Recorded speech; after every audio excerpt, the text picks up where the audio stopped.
بسم اللہ الرحمن الرحیم۔ السلام علیکم ورحمۃ اللہ وبرکاتہ۔ پیارے دوستو،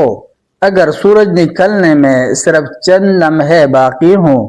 اور آپ کو نماز فجر کی صرف ایک رکعت مل جائے تو کیا نماز ادا ہو جائے گی؟ کیا فجر اندھیرے میں پڑھنا سنت ہے یا روشنی میں؟ آئیے صحیح بخاری، صحیح مسلم اور دیگر مستند احادیث کی روشنی میں حقیقت جانتے ہیں۔ صحیح مسلم، سنن نسائی، ابن ماجہ، بہقی اور مسند احمد میں حضرت عائشہ رضی اللہ عنہا سے مروی ایک حدیث میں ارشاد نبوی صلی اللہ علیہ وسلم ہے، جس نے غروب آفتاب سے پہلے نماز عصر کا ایک سجدہ یا طلوع آفتاب سے پہلے نماز فجر کا ایک سجدہ بھی پا لیا تو اس نے نماز کو پا لیا۔ یہاں سجدے سے مراد بھی رکعت ہی ہے، جیسا کہ منتقی الاخبار میں علامہ مجد الدین نے لکھا ہے اور علامہ خطابی رحمہ اللہ نے معلم السنن میں لکھا ہے۔ سجدے سے مراد رکوع و سجود سمیت پوری رکعت ہے، اور رکعت مکمل ہی سجدوں کے ساتھ ہوتی ہے، لہذا اسے سجدہ کہا گیا ہے۔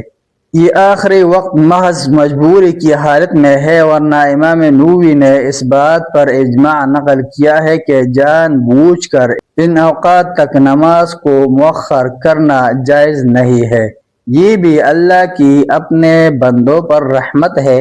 اگر کبھی بعض ناگزیر حالات اور مجبوری میں اول وقت گزر جائے تو اس کے بعد آخری وقت تک نماز پڑھ لی جائے، محض لیٹ ہو جانے کی بنا پر چھوڑ نہ دی جائے۔ لیکن مسنون اور افضل طریقہ یہی ہے کہ نماز فجر اور دیگر نمازیں ان کے اول وقت ہی میں ادا کی جائیں، کیونکہ نبی اکرم صلی اللہ علیہ وسلم کا عمل مبارک یہی تھا کہ آپ صلی اللہ علیہ وسلم نے تمام نمازیں ہمیشہ ہی اول وقت میں ادا فرمائی ہیں، سوائے ایک مرتبہ کے، اور وہ بھی صرف جواز بتانے کے لیے تھا۔ چنانچہ سنن ترمذی اور مسند احمد میں ایک حدیث ہے جس کی سند کے بارے میں امام ترمذی رحمہ اللہ نے لکھا ہے کہ وہ متصل نہیں اور اسے حسن غریب کہا ہے، جبکہ وہی حدیث مستدرک حاکم میں بھی ہے اور ہے بھی موصولاً۔ امام حاکم نے اس کی سند کو صحیح بخاری و مسلم کی شرائط صحت کے مطابق صحیح قرار دیا ہے۔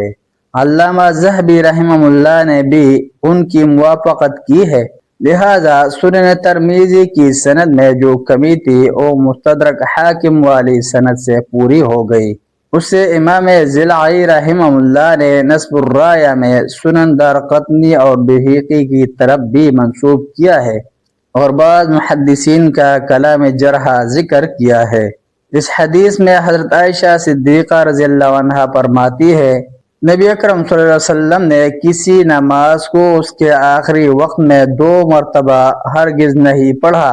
یہاں تک کہ آپ صلی اللہ علیہ وسلم کی روح کو اللہ تعالی نے قبض کر لیا، یعنی صرف ایک مرتبہ بیان جواز کے لیے آخری وقت میں نماز پڑھی، پھر دوبارہ کبھی نہیں پڑھی۔ خاص نماز فجر کے بارے میں تو صحیح بخاری و مسلم، سنن اربعہ، دارمی، بہقی، مسند احمد وطیالسی، معانی الآثار، طحاوی، صحیح ابی عوانہ اور مصنف ابن ابی شیبہ میں حضرت عائشہ رضی اللہ عنہا سے مروی ہے، مومن عورتیں یعنی صحابیات رضی اللہ عنہن اپنی چادروں میں لپٹی ہوئی نبی اکرم صلی اللہ علیہ وسلم کی اقتداء میں نماز فجر ادا کرنے کے لیے آتی تھی، اور نماز ادا کر چکنے کے بعد جب وہ اپنے گھروں کو جاتی تو اتنا اندھیرا ہوتا تھا کہ انہیں کوئی پہچان نہیں سکتا تھا۔ غلس یا اندھیرے ہی میں نماز فجر ادا کرنے کے مسنون ہونے پر دلالت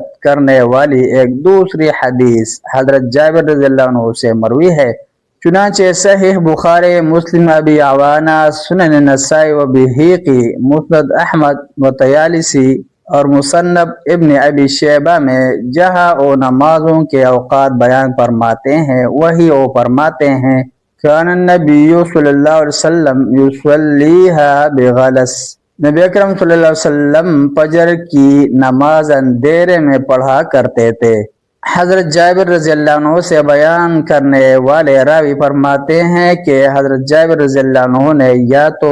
یہ فرمایا کہ صحابہ رضی اللہ عنہم اندھیرے میں نماز فجر پڑھا کرتے تھے، یا پھر یہ فرمایا کہ نبی اکرم صلی اللہ علیہ وسلم اندھیرے میں فجر پڑھا کرتے تھے۔ سنن ابی داؤد، دارقطنی، بہقی، صحیح ابن حبان اور مستدرک حاکم میں حضرت ابو مسعود انصاری رضی اللہ عنہ سے مروی حدیث میں ہے،